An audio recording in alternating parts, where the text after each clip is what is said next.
with the scientific and the technical people. I think it's translating what they do so that non-scientific or non-technical audience can understand it.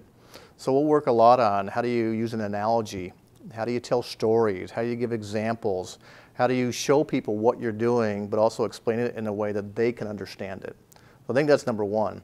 Number two is really getting an idea of how do I show people the value of the work I'm doing. So you get a lot of folks like the engineers or the research scientists, they're working alone, kind of on individual projects, and then they have to come out and report and tell people what they're doing and what they're working on and what changes need to be made. So sometimes they struggle a little bit with that, of how to explain it, but also how to explain why their work is important, why they should continue to get funding, why they should get additional budget resources, whatever that is. They sometimes struggle with that because they work focused mostly on what they're doing, not on the business part of it. So I think that's one challenge for them. Entrepreneurs, like really it's going to be a lot around how do I tell a compelling story, a business story, in a short amount of time.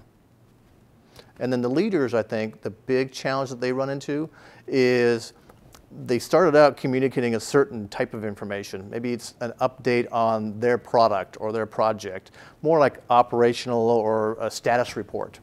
Once they are promoted up to higher levels, they have to be more strategic in their communication.